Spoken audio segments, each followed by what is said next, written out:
வணக்கம். இப்போ அக்னி சிறையில் வந்து நம்ம யாரை பற்றி பார்க்க போகிறோம்னா முனிபா மசாரி. இவங்க வந்து பாகிஸ்தானில் உள்ளவங்க. நம்ம வந்து எல்லாரும் இறந்தவங்க வரலாறாக பார்த்துட்டு இருந்தோம்னா இப்போ வந்து வாழ்ந்துட்டு இருக்கவங்க ஒரு பெண்ணோட வரலாறை பற்றி நம்ம பார்க்க போகிறோம்.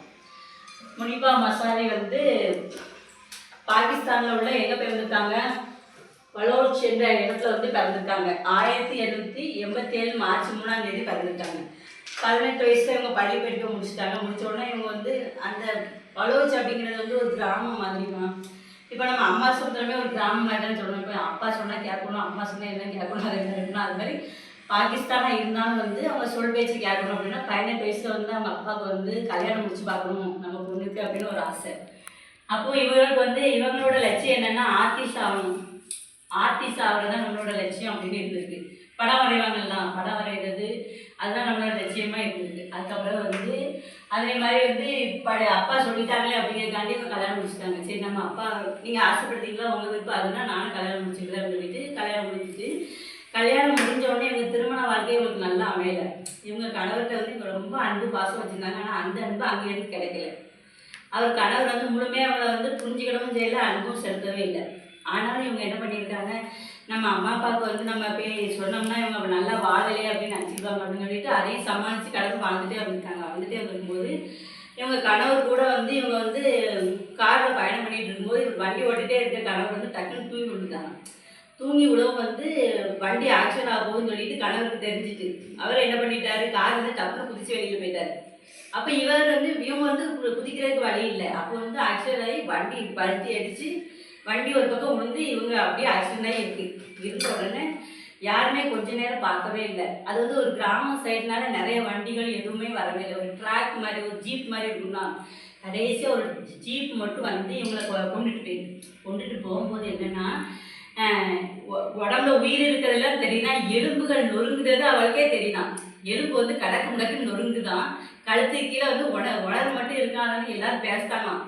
அந்த ட்ராக்ல இருக்கவங்க இந்த பொண்ணு படிக்கிறது கஷ்டம்தான், ரொம்ப கஷ்டம், முயற்சி பண்ணி பார்ப்போம் அப்படின்னு சொல்லிட்டு ஆஸ்பத்திரி போயிட்டு இருக்காங்க. முதல் ஒரு ஆஸ்பத்திரி போகிறாங்க, ரெண்டாவது ஒரு ஆஸ்பத்திரி போகிறாங்க, எல்லா மக்களும் முடியாதுட்டாங்க. அப்புறம் கராச்சியில் உள்ள ஒரு ஆஸ்பத்திரியில் சேர்த்தாங்க.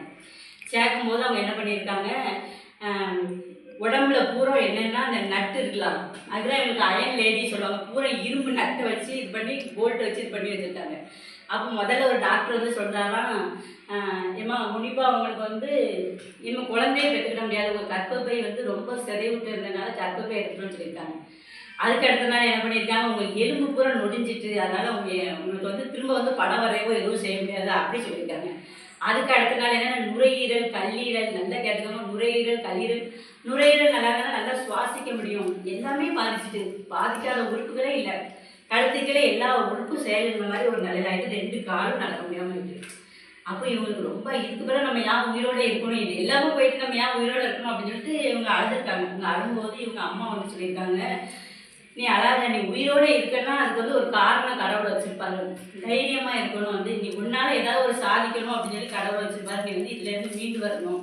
அவங்க வந்து தன்னம்பிக்கையாக வார்த்தையை சொல்லியிருக்காங்க, இதுவும் கடந்து போகும், நீ வந்து எதுக்குமே அழக்கூடாது, இது வந்து ஏதாவது ஒரு காரணம், இப்போ கடவுளுடைய பிழைக்க வச்சுருக்காங்கன்னா இது ஏதோ ஒரு உலகத்துக்கு கொண்டு வச்சு ஒரு செய்தி சொல்ல போகிறாரு, தைரியமாக இருக்கணும் அப்படின்னு. அப்போ வந்து இவன் என்ன நினச்சிட்டா, அவங்க அம்மாவோட வார்த்தைகள் தான் இவங்களுக்கு ரொம்ப இதாக இருந்துச்சு. அப்போ வந்து முதல்ல வந்து இவ்வளவு இதுவும் பண்ணோன்னா என்னென்னா 2 வருஷத்துக்கு வந்து டாக்டரோட அட்வைஸ் என்னென்னா 2 வருஷத்துக்கு வந்து நீங்கள் எந்திக்கவே கூடாது. 2 வருஷத்துக்கு ஒருத்தவங்க படுக்கையாக இருந்தால் அவங்க மனநிலை என்னவாக இருக்கும், அது எப்படின்னா இப்படி நேராக படுத்துருக்கணுமா, இப்படி அசைக்கூடாது இப்படி அசைக்கூடாது. ஏன்னா அந்த போல்ட் போட்டுருக்கோம்னா நீங்கள் எந்திரிச்சிட்டிங்கன்னா அந்த நரம்புகள்லாம் விட்டுரும், அவ்வளோ உங்களுக்கு வந்து இரும்பு வச்சு போடுறது, நீங்கள் எந்திக்கவே கூடாதுன்னு அப்படி படுக்க அப்படி இருப்பா. அந்த ஜன்னலில் எப்படி திறந்து பார்க்கும்போது ஜன்னலில் பெரிய பறவைகள்லாம் அங்கே பறக்குமா. அப்போ வந்து நம்மளும் என்னைக்கு இதுலேருந்து விடுவிச்சு வெளியில் போய் நம்ம பறக்க போகிறோம் அப்படிங்கிற மாதிரி ஒரு ஆசைகள் அவங்களுக்கு வருமா. அப்போ இதுலேருந்து மீண்டு வரணும், இதெல்லாம் என்ன செய்யணும், நம்மளுக்குள்ள கவலைகள் என்னன்னு லிஸ்ட்டு போடும்போது முதல்ல விவாகரத்து. இவர் வீட்டுக்காரங்க என்ன பண்ணாங்க, வந்து குழந்தை பெற்றுக்கிட முடியாது அப்படின்னு சொன்னோன்னே இவங்க விவாகரத்து கேட்கணும். அப்போ கணவர் மேலே ரொம்ப அன்பு வச்சுருக்காங்க, அப்போ அந்த நம்பிக்கை உடையுது. அப்போ இவர் விவாகரத்து கேட்காரு அப்படின்னா, அப்போ அன்பே இல்லாத கணவர் கூட நம்ம ஏன் வாழணும் அப்படின்னு சொல்லிட்டு முதல்ல வந்து அவங்க விவாகரத்து கொடுத்தாங்க. இப்போ நீனும் சுதந்திரம் பேர் நானும் சுதந்திரம் விவாகரத்து கொடுத்தாச்சு. அப்புறம் வந்து குழந்தை இல்லை, அப்போ குழந்தை இல்லாததுக்கு நம்ம என்ன பண்ணலாம், ஒரு குழந்தைய எடுத்து வளர்க்கலாம் அப்படின்னு சொல்லிட்டு ஒரு குழந்தைய எடுத்து வளர்த்தாங்க. வீட்டில் இருக்கும்போதே அங்கே அனாதாசிரமத்துலேருந்து ஃபோன் வருது, இப்படி ஒரு குழந்தை இருக்குது நீங்கள் எடுத்துக்கிறீங்களா அப்படின்னு ஃபோன் வந்தோடனே அவனுக்கு அந்த நேரம் ரொம்ப சந்தோஷமாக இருந்துச்சான்.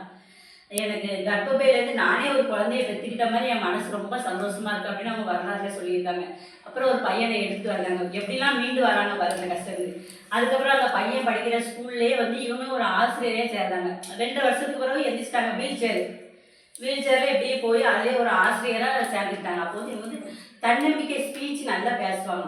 இவங்க பேசுகிறத அப்படியே பார்த்துட்டு அந்த பாகிஸ்தான் வந்து இதில் பேர் எழுதிக்க மாதிரி முகமது அப்படிங்கிறவர் வந்து நல்லா பேசுகிறாங்க அப்படின்னு சொல்லிட்டு டிவி நிகழ்ச்சியில் வந்து எங்களுக்கு ஒரு இது கொடுத்தாங்க. நிகழ்ச்சியில் வந்து என்ன கொடுத்தாங்க, நீங்கள் டிவி நிகழ்ச்சியில் சேர்ந்து ஒரு ஒரு இது நிகழ்ச்சி தொகுப்பாளராக இருங்க அப்படின்னு சொல்லிட்டாங்க. அப்போ வந்து நிகழ்ச்சி தொகுப்பாளர்னா அதுக்கு நம்மளை செதுக்கணும். அப்புறம் நிகழ்ச்சி தொகுப்பாளர்னா நல்ல பேச்சு திறமை இருக்கணும் அப்படின்னா அவங்க ஒவ்வொரு நாளும் பயிற்சி எடுத்துக்கிட்டாங்க. எப்படி பேசணும், என்ன பண்ணணும், என்ன யாரு அப்படின்னு சொல்லிட்டு நிகழ்ச்சி தொகுப்பாளராக இருந்து இவங்க வந்து மோட்டிவேஷன் ஸ்பீச் கொடுக்கல பெரிய ஆளாம். இப்போ 100 ஊக்கமளிக்கும் பெண்களில் வந்து இவங்களும் ஒருத்தவங்களாம் தேர்ந்தெடுத்துருக்காங்க. அதுக்கப்புறம் ஐநாவில் வந்து தூதகர் பெண்கள் தூதகரத்தில் வந்து இவங்க சேர்த்துருக்காங்க. அதுக்கப்புறம் வந்து 30 வயசுக்குள்ளே உள்ளவங்க வந்து சாதனை புரிந்த பட்டியலில் இவங்களும் இருக்காங்க. சிறந்த பாடகர், நல்லா பாடுவாங்களாம், நல்லா கேட்டுக்கோங்க, நல்லா பாடுவாங்க, நிகழ்ச்சி தொகுப்பாளர், அப்புறம் மோட்டிவேஷன் ஸ்பீச் கொடுக்குறது.